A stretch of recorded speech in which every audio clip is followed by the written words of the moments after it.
Hello and welcome to this short series on how to draw battle maps with Tom Kartos. That's me. Hi.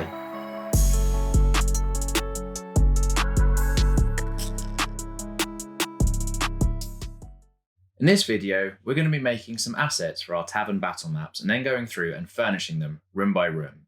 Not only does this help your players quickly understand what each area is and what they might find there, but can also be a really good way for you to help tell your story.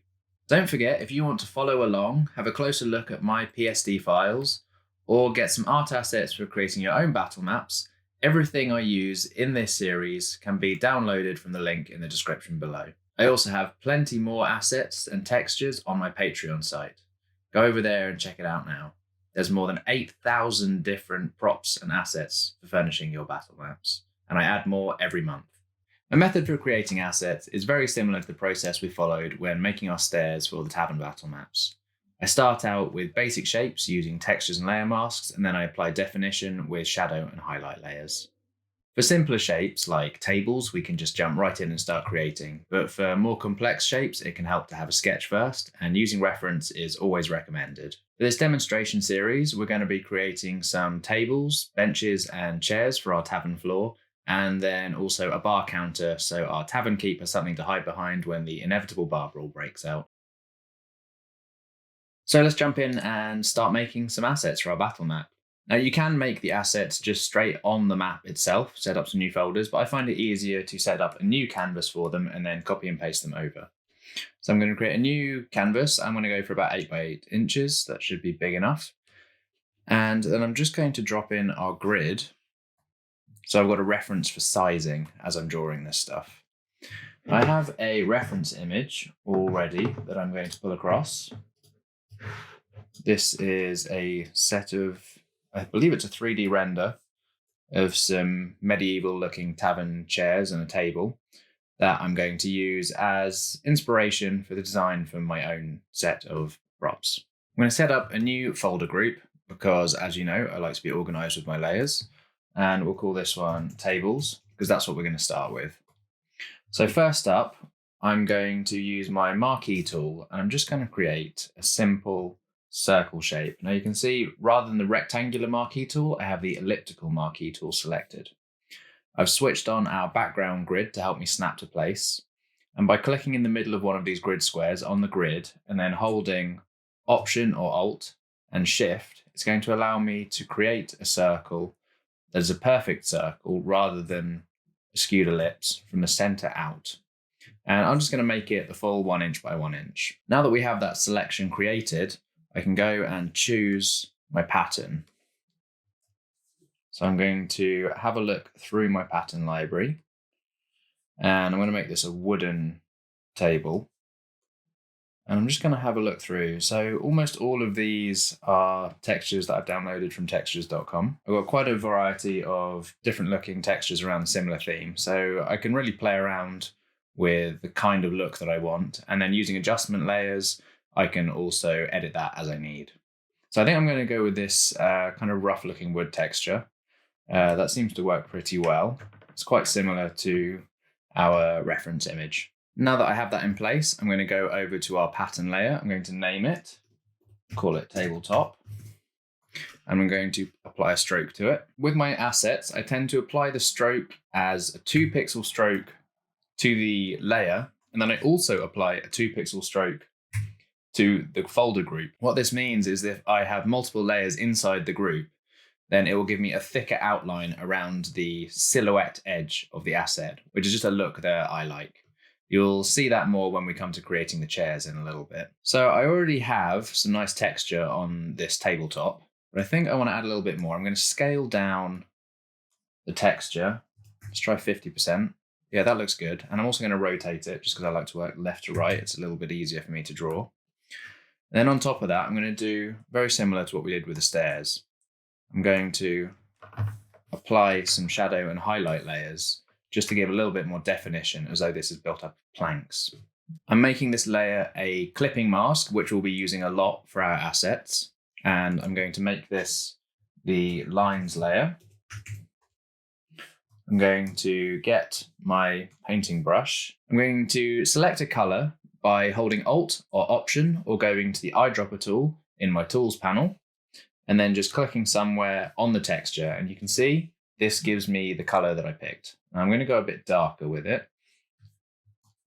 And using Shift, I'm just going to roughly draw in where I think some plank edges would be.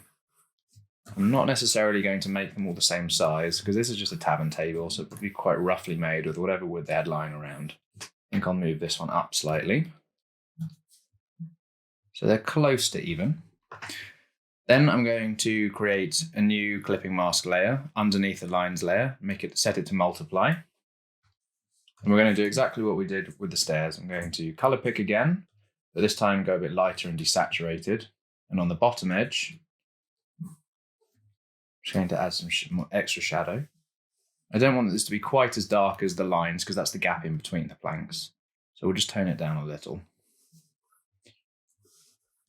I'm going to go along the top edge of all of the planks because the light is coming from the bottom left corner. So this is going to be the part that's not directly in light. And then also just around the top of the table to give an edge to it, because this is also not going to be catching all of that light. You can see I'm being quite rough as though these tables are a little bit worn. And then I'm going to create another layer for the highlights, which I will set to screen mode. And I can use the same desaturated brown color that I just picked. And then on the bottom edge of each of the planks, we'll add the highlight. And then the same around the bottom edge of the table. Tone that down a little bit. That's already starting to look like a table. But there's a few more things we can add to make it look a little bit more realistic. Firstly, I'm just going to rough up the edges very slightly. There'd probably be some little nooks and gaps where the table's been worn over time. So to do that, I'm going to get our square brush that we created in the first video, and I'm going to angle it. I'm just going to rotate it in my brush settings, brush tip shape, and set the angle to 45 degrees. So instead of a square, I now have a diamond. I'm going to my tabletop layer mask, making sure to click on the mask, not the layer. And just where I've put these planks, where they connect, I'm just going to take a little bit away so we don't have such a perfect circle shape. Maybe in some areas we can rough it up a little bit more. And again, that's just starting to add a little bit of realism to our table. Now I can go back in with my shadow layers so that the places where I've cut in, I can just make it match our lighting. And then I'm going to go back over to my reference image and see what else I can add. So we can see that this has some metal bolts in the middle that are holding the tabletop onto the upright. So I'm going to add that in, and I'm going to make that a new layer, new texture. So in my texture library, I also have a bunch of metal textures. This damaged metal would probably be appropriate for our tavern. So I will use the layer mask to just hide all that initially. I'll name this layer.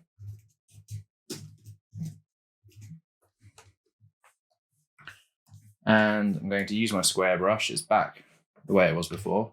And I want to have 4 bolts approximately in the middle of my table. So I'm going to bring back my grids, and that's going to help me find the center point.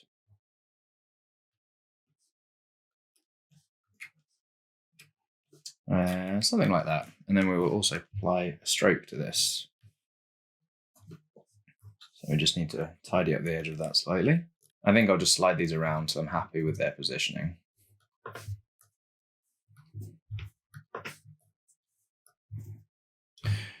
Now the bolts themselves are going to need some lighting, but for smaller objects like this, we don't need to go in and paint the shadows and highlights. We can just use our bevel emboss. And in fact, you can use bevel emboss for any of your assets if you want, but it gives you a little bit less control. So I'm going to set this to chisel hard. I will make sure our lighting angle is correct. And I'll set this to about 2 or 3 pixels. And that just adds a little bit of definition. Then we can also add a slight cast shadow from those bolts onto the table. So I'm creating another clipping mask layer on top of my tabletop.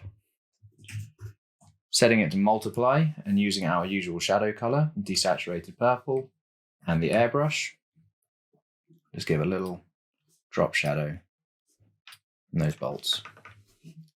And there we go. We have our finished tavern table. Now that we have these textures set up, we can create a few more assets using the same textures on a similar theme. So we have a full furniture set for our tavern.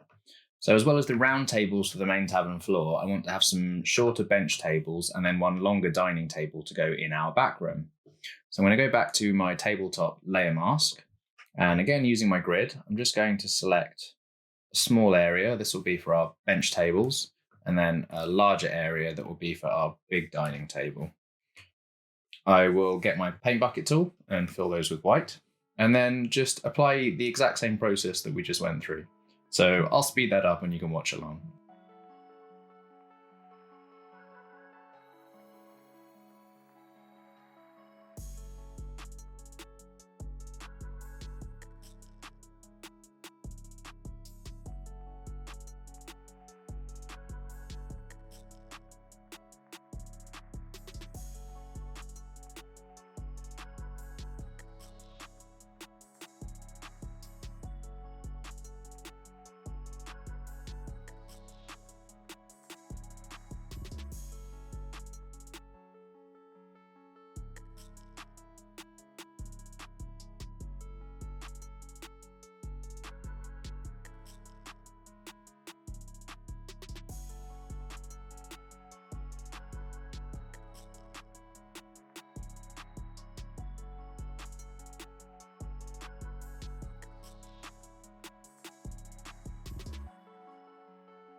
So we now have these 4 assets created that all look like they fit together in a set, but we can go one step further with this. We've gone to the effort of making these base assets, so we can quickly make some variants, and that will also allow us to throw a little bit of variety onto our tavern floor, rather than having every single table look exactly the same. So I am going to duplicate the group by right-clicking on it and going to duplicate group. And then I'm just going to slide it over. Now you see that's going to bring all the other textures from off the screen. So I'm just going to apply a layer mask to this second tables folder to hide that. And I'm going to call this tables damaged. And I'm just going to go in and I'm going to basically rough up each of these tables a little bit more. So these ones have taken a bit more wear in the tavern. Maybe they've been through a few bar brawls and have been broken a few times, put back together, and are pretty much on their last legs. So same as I did before, I'm just going to go to the layer mask and I'm just going to use my rotated square brush and just kind of cut away some more parts of this to make it look more damaged. We'll have a hole in the middle here. Because the stroke's applied, it will just continue to apply it however you change the shape. This feels like it needs to go. Take away these metal bolts. And we'll just kind of play around with this and see what feels right. Because I'm using the layer mask, if I feel like I've gone too far with something, I can always just switch to painting in white and bring it back. And everything that we created is back there where it was. Do the same for this bench.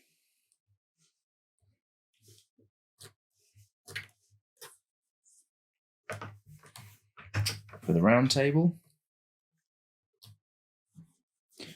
And you could do as many variants of these as you want. I'm just going to do 2 for now. That should be enough to fill up this tavern.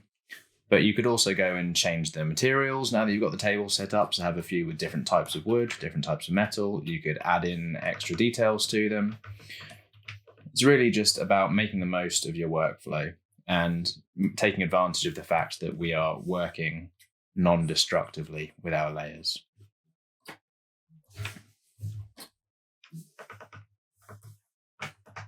Then we have a new set that is just subtly different from the old one, but adds enough variety to keep things interesting on the battle map. Now next we want to make our chairs to go with this set of tables. And chairs are a little bit more complex than tables because we're going to have a slight bit of faked perspective for the chair back. You could ignore that and just do it completely orthographic view top down and have a flat chair base and a flat chair back.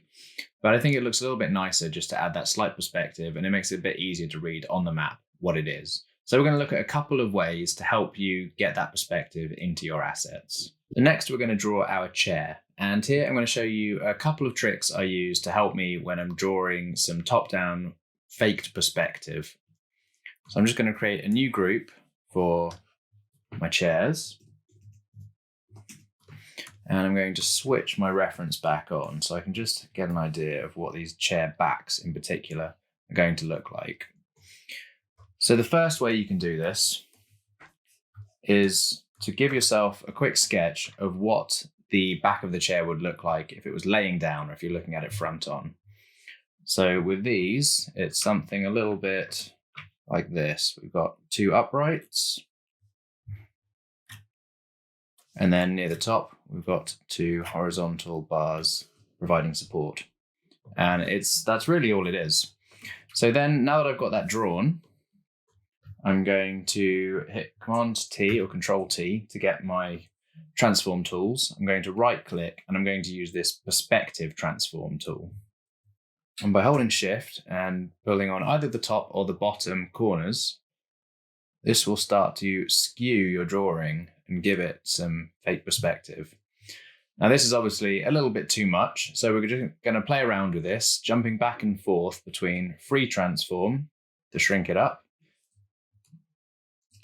and the perspective tool to just adjust it until we've got it where we want it.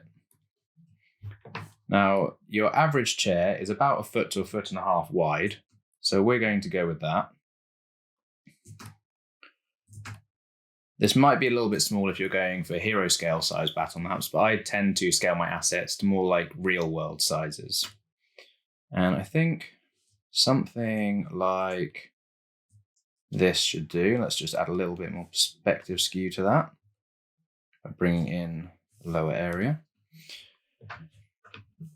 And I think that will work. That's maybe slightly more of a lean than I would normally go for, but it's good for demonstration purposes. So I'm now just going to pull down the opacity of that layer. I'm going to select the two uprights. And then I'm going to get the same texture that we used for the tables. Because I've got the selection, it will automatically apply the layer mask for us. Go back up to my wood textures. And I believe this is the one we're using. Yeah, that's the one. We'll set the scale to 50% so it's consistent with the other props and assets. And we'll apply our stroke. So again, I'm going to apply a 2 pixel stroke to the layer and a 2 pixel stroke to the group. That's obviously picking up my sketch. So I'll just switch that off for now so you can see what it's doing. And then I'll do the same thing for the horizontal bars. So I can, by holding Alt, I can just drag down that layer and it will duplicate it. I can use this to create my horizontal bars by deleting that layer mask and then just creating a new one. And this one, we want to rotate the wood texture so it's in line with the object. And we don't need our sketch anymore. Now, obviously, that's just showing us the front edge of the upright of the chair. So what I'm going to do again is duplicate my uprights layer, but this time keep it as is. And I'm just going to nudge it back using my arrow keys. And that's going to give us the back edge of these uprights. I can then go in and just connect these up so that it looks like a whole piece. And I'm going to put this behind my bars, and then I can do the exact same thing with the bars. So I can duplicate them, make sure the layer is underneath, nudge it up slightly, and then we'll just edit it a little bit so that it fits in with our uprights.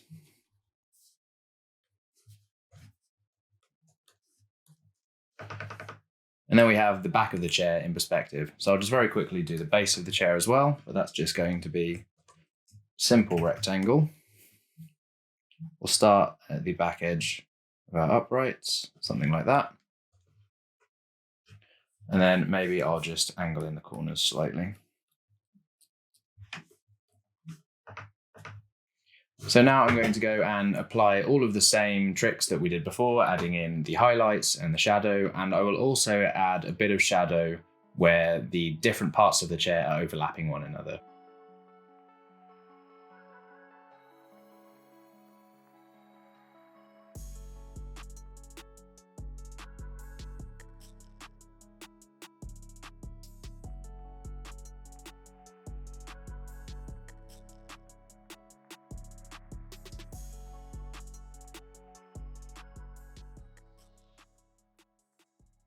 There we have our finished chair. Now that works perfectly well for something like this, where you've only got one part of the object in perspective. But if you're going for something more complex, you might find it useful to use a 3D model as a reference. Now, I'm not going to go over how to use any particular 3D modeling software in this tutorial. If you're familiar with programs like Blender or SketchUp, which you can get completely free, then it's worth spending a little bit of time making a base 3D model and taking a top-down screenshot. You can see a video of me doing exactly that for this chair right now. I'm using Google SketchUp in this particular demonstration because I have a lot of experience using it in the past, but there's plenty of tutorials online that show you how to use it, and it's a very basic program that you can pick up in a matter of minutes. One big advantage of making your models in 3D for reference is that you can rotate them, get screenshots from multiple angles, and then create that same prop from top down, from side view, from the back. So you can have a variety of assets that can be flipped over and turned around in multiple ways. The last asset we're going to create is our bar counter. And this one I don't have a reference for, but I've already created a number of furniture items in this set, so I have a pretty good idea of the kind of thing I want to create. It's also going to be a semi-custom asset because we know exactly where it's going to fit from our initial sketch. It's going to go somewhere back here. So we already have a size for it. I'm going to just take that and work with it on my asset file. So I'm going to set up a new group folder, same as I do for all my assets. And I'm going to just copy the textures from one of my other groups. We'll take it from the tables because that has the metal in it. Pull them up into my bar counter group, and I will just reset those layer masks. I'm going to turn off the bevel emboss for now, and we'll maybe switch that back on if we need it. Our bar counter is going to be 5 grids long, half a grid wide. It's going to go up by 1 there and half there. Just double check that with my sketch. Yeah, that's exactly how we want it. I think I'll just make it a little bit longer to give myself some wiggle room, and in case I want to use it for other battle maps in the future. But for now, that should work just nicely, so I will fill there. Now, immediately I can see that it doesn't make sense to have this wood texture going in the same direction the whole way around. These end pieces would probably be built separately. So what I'm going to do is select both of those, duplicate my tabletop texture, and then just create a new layer mask with just those ends selected. And then I'm going to rotate that texture back to its original orientation. I also want to have a small shelf along the back for things like tankards and the barkeep's crossbow, whatever he needs to keep back there. So we'll make this our shelf layer. Again, we're going to reset the layer mask by deleting it, adding a new one and just filling it with black. And we'll have a shelf runs along something like this, maybe a little bit bigger. something like this. Then I'm also going to use this metal texture to give an edge to the bar. So if you've got lots of patrons leaning on your bar all day long, it's going to get worn away along the edge. So we're going to protect it with metal banding. And on top of that, I want to create some rivets. So I'm going to duplicate the layer again, reset the layer mask. And this time I'm going to get my regular round brush, and I'm going to go to my brush settings, and I'm going to adjust the spacing here. Now we normally want it at 1% so we get a nice smooth line, but here I want these spaced out so they're going to be individual rivets. I'm going to try it at 1000%, which is as high as you can go. And then I'm going to go on top of my metal band, start on one side. I'm just holding shift and drawing a line. But because I've set the spacing, it's automatically going to space those out for me. Quite like how that looks. I'll just slightly adjust where they start and end. This can be a really good way for adding in small details without having to draw them all individually, aligning the spacing. And we'll do the same on this side. And there we go. I think that'll do for the base textures. So I'm just going to go ahead and add in some of the definition, highlights and shadows exactly as we've done before. And then we'll rough up the edges a little bit so it's consistent with the rest of our furniture set.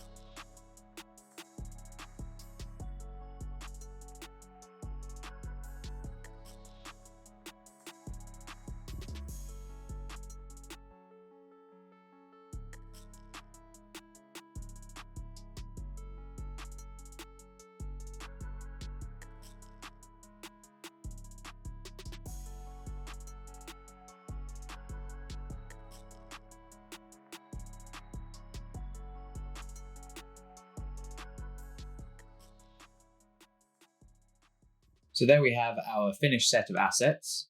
Now what I'm going to do is take these, combine them with some of my other pre-made assets and start laying them out on our battle maps. When I'm placing my assets, I find it easiest to have them laid out on a sheet like this. This particular sheet will be included in the download link below. And as you can see, I've already added to it the assets that we made just before, as well as about 200 other of my pre-made assets. Like I said before, I have over 8,000 assets at this point on my Patreon. But if you want to look for a different style, there are other creators out there who make assets.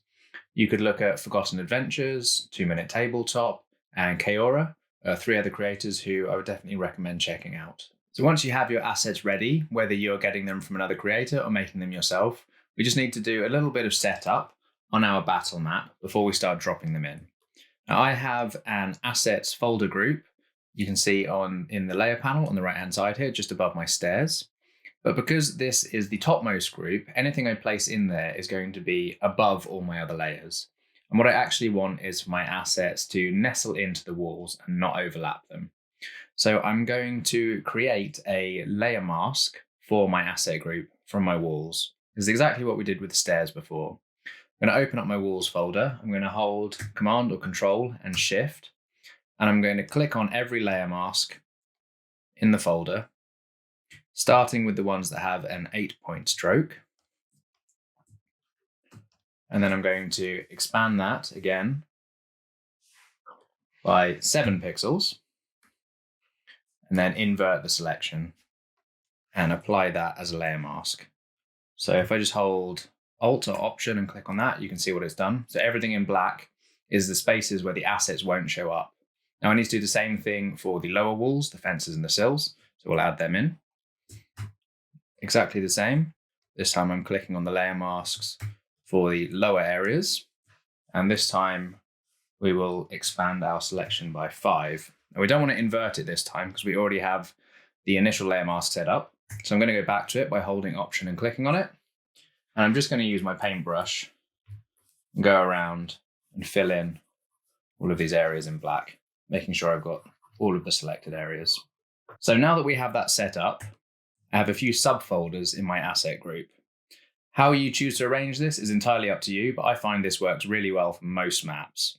I have initially one group for my furniture, which will be all the major items which aren't permanently attached in the building, but probably aren't going to move around that much. Then I have a folder for items below and items above, which is items below and above the furniture. One for wall mounted, and then a separate one for tree assets, because sometimes I like to turn the trees on and off or have them set as a canopy layer in something like Foundry VTT. I also have a separate folder for lights, which we'll come back and look at in a future video on night variants and lighting effects. Now that we have all that set up, I'm going to start dropping in my assets. So we're going to go back over to our asset sheet, and we're going to start in the back room. So we're going to use this dining table and the bench tables that we created. And I'm just going to select them using the marquee tool or the polygonal lasso tool or whatever you like. And I'm just going to go to edit and copy, or you can hit Command or Control C. I'm going to go back onto my Tavern battle map and make sure I've selected the furniture asset group. And I'm just going to hit paste or Command Control V. Now I can use my sketch to get these roughly where I initially planned for them to go. But equally, I can just turn on my grids and start laying things out as I see fit. We are not beholden to our sketch. That was really just there to help us ensure that this was going to work out before we went too far with it. So let's drop in one of these bench tables by the window, and maybe another one just over here by the fireplace. Now you can see, because I've got the layer mask set up, if I accidentally overlap the wall or go too far, it's not going to show up. It's going to be hidden. So we'll just approximately get that in the right place. In fact, what I might want to do with these benches is have them straddle the grid line so that the seats go on the grid square. So if you want to have NPCs or players sitting around the table, they get a grid square each to sit in. So then we want to add some chairs to those. So I'm going to get the chair for the dining table, and we're going to use the lower benches for the smaller tables. And we're going to put these in the items below folder. The reason I separate these is because when it comes to add the shadows, it's going to be much easier if we have the objects that are on top of each other in separate folders. That'll be the next stage after we've got all of this in place. So I'm just going to drop these in. Do something similar with this table. And what we want to make sure we're doing is adding some variety and not being too consistent. So maybe this bench is pulled out a little bit, it's slightly angled. Maybe this one is set further in.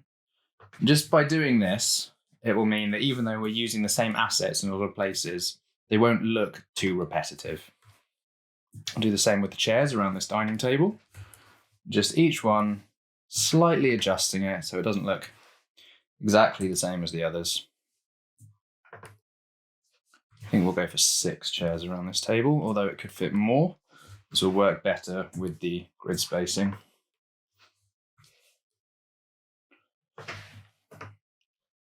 I think I also want to have maybe a couple of chests or wardrobes in here. So we'll see what I've got on my asset sheet. This is a quieter room, so maybe we'll have a little bookshelf. Place that in, and this is just a process of going around, figuring out exactly what you want in your room, taking it from the asset sheet, and then putting it in place. We've got some other furniture items up here, so maybe let's put a couple of these wardrobes in as well.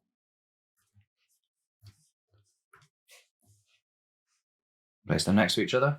You can easily resize these if we need to, so I'm just going to take both of those and holding Shift to allow me to transform in a single direction only, or just line that up with the grid there. Now, I also want to make these tables look a little bit more interesting and like there's some life in this tavern. So I'm going to add in some objects on top of them. We have a few candlesticks that we can put in. We've got tankards, we've got some bottles, we've got a number of other items in here. We've got plates, and there's an open book. Let's grab those for now. And go back in, and this time I'm going to the items above layer. And I'm just going to scatter these about effectively. So we'll put maybe a candlestick on each table, but not in the exact same place each time. Again, we're looking for variety and really just trying to stay away from being too repetitive. So that can make the map start to look a little bit dull and lifeless. We've put a couple of tankards on here. That one's fallen over. Someone's had too much. We'll leave a couple of the tables clear as well. So maybe if your player characters want to come and use those tables, they don't have to call for one of the bar staff to clear it. And maybe whoever was reading their book was also having some dinner. Now I want to add some assets in for the fireplace. So I have these piles of wood, and we'll just drop that in there for now. This can go in my items below folder. And obviously, because we have the layer mask in place, that just fits really nicely in there. I don't have to worry about cropping it or erasing any part of it. Let's see, what else do we want in here? We could also add a couple of armchairs in front of the fire. I think we're going to do that in the other room as well. I think that's going to be a popular option for the regulars. You can see very quickly, we're really making this look like a real building rather than just some spaces with walls and floors. And just having this variety to it and adjusting each of the assets, not just having them all perfectly perpendicular to one another, just makes it look so much more visually engaging. Now, the last thing we're going to need to add is some light sources. So we have the fire, we've got the candles, but I think we'll have a couple of wall-mounted lanterns as well. So these will go on the wall-mounted layer. We'll drop them in. So maybe we'd need one up in this top corner where we're not too close to the other light sources in the room. And perhaps we'll have one just near the dining table as well, so that it's a bit better lit at night when there's no daylight coming in through the open window. And last thing I'm going to do is add in a rug. I think we'll use one of these hide rugs and put it by the fireplace. But I don't want to put this in my items below folder because it may interact with some of the chairs or the other objects. So I'm going to create a new folder and title it Carpets. Put it underneath my items below folder. So if you find you need extra folders or less folders, or you don't want to work with folders at all, it's entirely up to you. It'll probably change from map to map, but I find just having a few separate ones will make your life much easier, especially if you want to come back and edit later on. Again, we're always looking for that non-destructive workflow that will give us the option to edit whenever we need to at any point in the process. So now I'm going to go through and do this exact same process for every other room on this floor. And once that's done, I'll show you how I then apply shadows to the objects so they look like they're in the room and not just floating in space.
If you're struggling for ideas for how to furnish your battle map once you've gone beyond the obvious furniture items that might be needed, I find it can help to try to think about the story of the building and some of the people that might inhabit it or use it on a daily basis. So for example, in this tavern, some of the items are going to be a little bit kind of roughshod and maybe haphazard.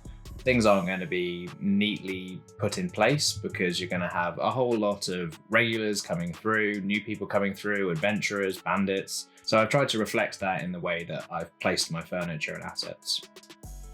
Then I've also thought explicitly about some of the characters that might inhabit this place. So we have one table where we've got someone just sitting quietly reading a book on their own. We've got another table where there's a lone accordion, maybe someone coming to look to play an instrument, join up with the band. We've got a table of food. We've got a table with a dagger and what might be a coin purse. So perhaps there's something illicit going on in the darker corners of the tavern. On the bar itself, we've got a collection of papers and a quill, maybe a traveling writer who comes through. Obviously, the barkeep has his crossbow hidden behind the bar, just in case of any trouble that gets out of hand. I've placed a small bucket full of coins over on the stage, so maybe we have a traveling troupe of bards who are trying to earn some money. And you can just work your way around telling small stories in each corner of the map. They don't have to be anything super elaborate, but just coming up with little ideas can really help add something extra to your battle map.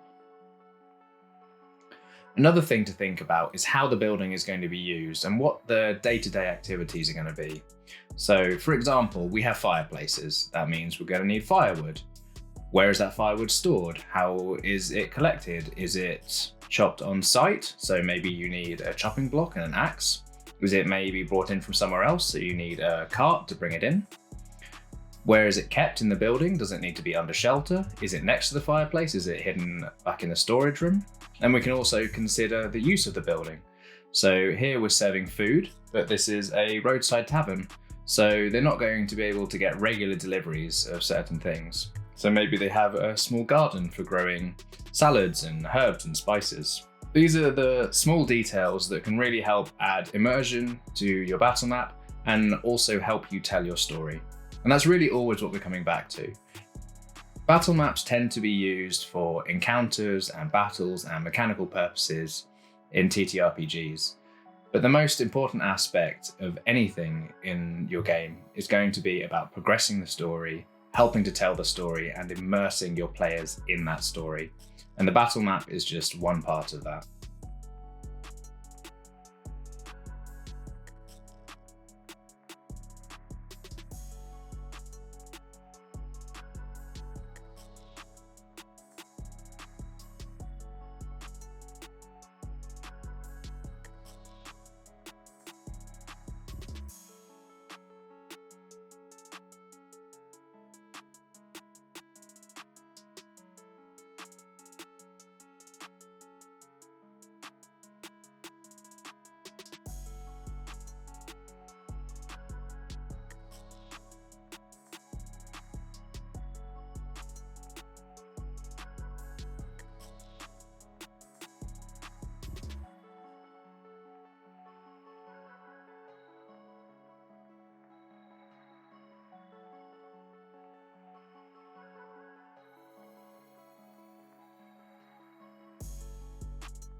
So now we have all of our assets in place, and the next thing we want to do is merge all those layers down to make them easier to manage, and then we're going to apply ambient and cast shadows exactly how we did for the staircases. So I'm going to go through folder by folder, and I'm just going to merge the group, and then I'll create a new folder to place it in. That's quicker than selecting all of the individual items within the folder and then merging them, but that's a perfectly valid way of doing it as well. I'll show you that here. And we can merge the layers. However you want to do it is fine. But the important thing is we only want to have one layer in each group. Once we have that set up, then I'm going to create my shadow layers. These are going to be set to multiply. I'm going to color them purple to help me organize my layers.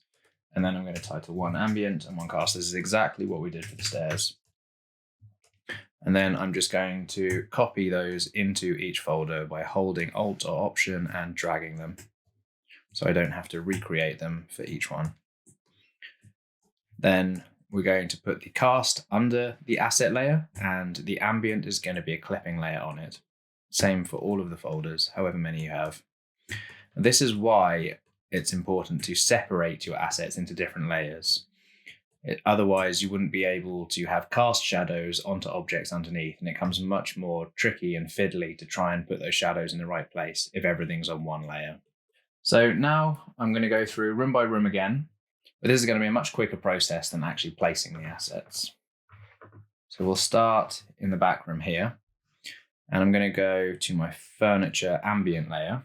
I'm going to get my usual shadow color, mid desaturated purple, with the airbrush that we're using, or your soft round brush, whatever you've chosen to use. And I'm going to do almost exactly what we did for the floors. I'm just going to trace around the walls to start with. And this is going to apply that ambient shadow onto the furniture. And I think that's a little bit too much, so I'll just shrink my airbrush down slightly. And this is just going to make the assets look like they're actually sitting in the room. I'm going to go around for each of the different levels. So we've got our items below. We'll do it on there. And I think that's all the ones that we need to apply ambient shadow to. I'll put a little bit on this rug as well. And then I'm going to do the same thing, but with the cast shadow. So this time we're going to go to the furniture subgroup on the cast layer. And I'm just going to cast a shadow. A lot of the time, this is effectively just tracing around the object, but you might want to think about where the light's coming from. So for example, we're going to have a fire here. So that means we're going to have cast shadows out behind the chairs. Here we've got a window, so maybe the cast shadow is going to be more in this direction. Same on this side, like this. It's kind of up to you how detailed you want to go with this. You can make everything just a very simple shadow where you trace around the edges, or you can be more cognizant of where your light sources are. So long as you're consistent, it should look fine. Now you can see what I talked about having these on different levels. So I'm casting my shadow from the table, which is on the furniture layer, and that shadow is applying to the chairs, which are on the items below group. If they were all in the same group, then that shadow wouldn't show up, and I would have to paint them on the ambient layer, which you can do, but it's more time consuming. Doing it this way is going to make things go much faster.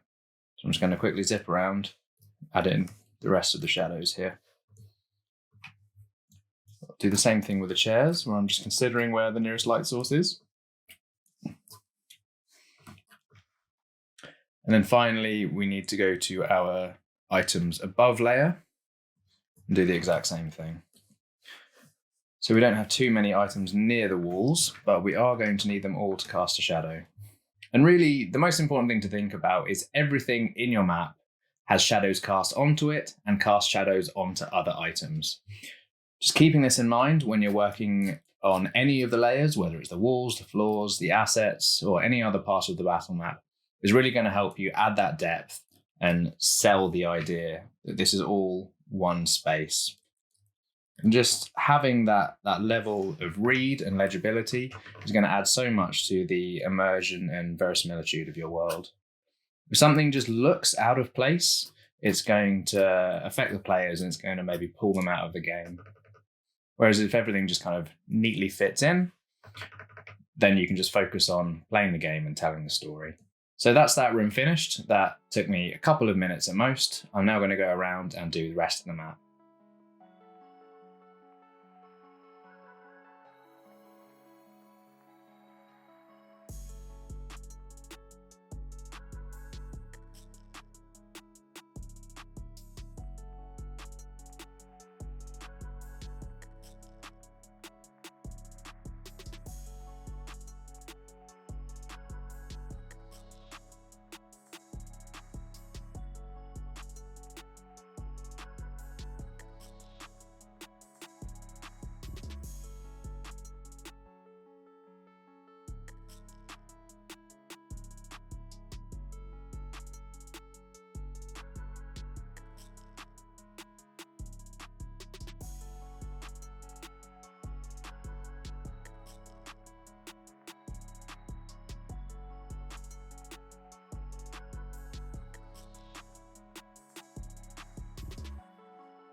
And there we have our finished battle map. Now I'm going to go ahead and apply this exact same process to the upper 2 levels, but I'm not going to do that on camera.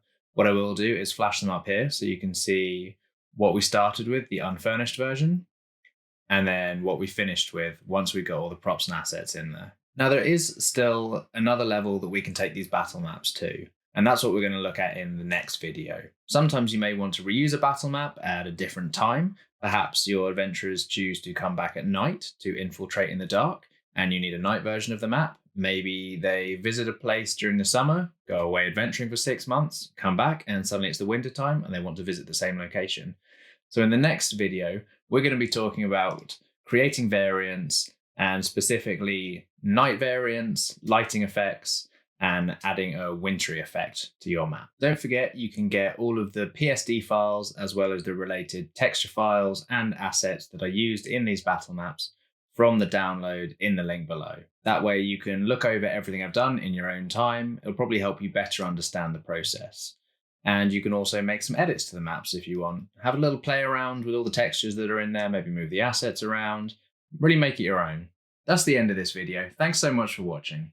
If you found it useful or enjoyed it, please give it a like or maybe share it with a friend. If you have any ideas for future videos I could make or anything you'd like to see me do, please leave it in the comments below.